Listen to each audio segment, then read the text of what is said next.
नमस्कार, मेरा नाम डॉक्टर सूर्या पटेल है। मैं एमबीबीएस एमडी फिजिशियन हूँ। आज का जो वीडियो है वो Om shell health care private limited की तरफ से है।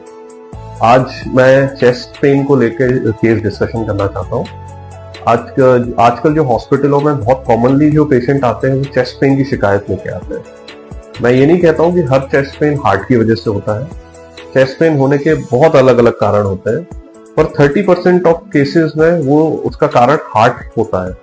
ऐसे कौन से लोग हैं जिनको हार्ट अटैक आने के चांसेस या जो हार्ट की प्रॉब्लम्स है उसके कारण चेस्ट पेन होता है? वो लोग जनरली डायबिटिक या फिर हाइपरटेंसिव या फिर क्रॉनिक स्मोकर या फिर क्रॉनिक अल्कोहल ड्रिंकर, ऐसे लोग बड़े प्रोन होते हैं जिनको हार्ट अटैक के चांसेस ज्यादा रहते हैं।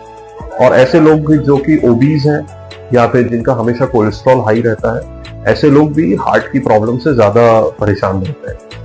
और दूसरा अगर मैं बात करूं चेस्ट पेन का, तो वो है गैस्ट्राइटिस, जो कि 70 to 80% ऑफ केसेस में देखा जाता है।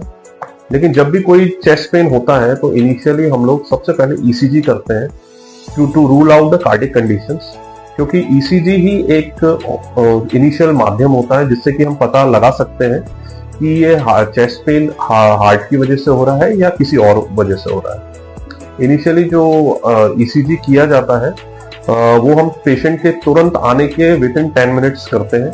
और अगर ईसीजी में कोई चेंजेस दिखाई देते हैं, जैसे कि आपको एमआई के चेंजेस या एसटी एलिवेशन या टी वेव इन्वर्जन या टी वेव्स में कोई चेंजेस, अगर ऐसा कुछ भी हमें चेंजेस दिखाई देते हैं तो हम लोग तुरंत पेशेंट का ट्रोपाई, जो कि ब्लड टेस्ट, एक टाइप ऑफ ब्लड टेस्ट होता है जिससे हमें पता चलता है कि वाकई में हार्ट अटैक है कि नहीं है, फिर हम लोग वो टेस्ट करा के पेशेंट का इनिशियल ट्रीटमेंट चालू करते हैं।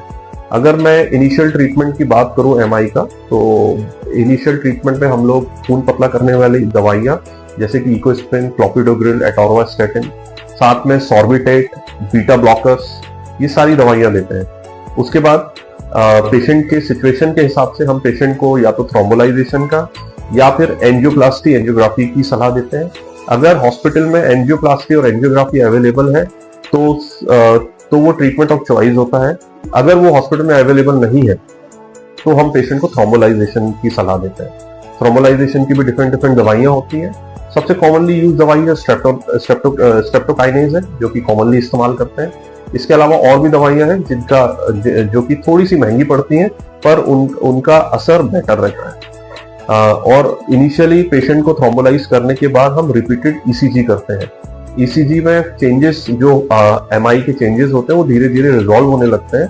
उससे हमें पता चल जाता है कि पेशेंट का जो हमने खून पतला किया था उससे वो थक्का गला है कि नहीं गला है। और पेशेंट को हम स्टेबलाइज करने के बाद इनिशियली एंजियोग्राफी के लिए हम लोग पेशेंट को रेफर करते हैं या फिर हम लोग अपने हॉस्पिटल में एंजियोग्राफी कराते हैं। ये एक कॉमन प्रेजेंटेशन और कॉमन ट्रीटमेंट है एमआई का। अगर यही केस गैस्ट्राइटिस का होता है तो उसका ट्रीटमेंट टोटली डिफरेंट है। और भी कारण होते हैं चेस्ट पेन के, जैसे कि हमारे लंग से related most common is pneumothorax. Pneumothorax मतलब फेफड़ों में छेद होने के कारण फेफड़ों के आसपास हवा भर जाना। ये भी एक बहुत कॉमन कारण है चेस्ट पेन का। इसलिए मैं आप सबसे कहना चाहता हूं कि अगर आपको या आपके आसपास किसी को चेस्ट पेन होता है तो आप अपने नजदीकी हॉस्पिटल में जरूर जाके सबसे पहले पेशेंट का ईसीजी और एक्सरे कराएं। बहुत जरूरी है ये रूल आउट करना कि कहीं ये चेस्ट पेन हार्ट की वजह से हो रहा है या कोई और कारण है। नमस्कार।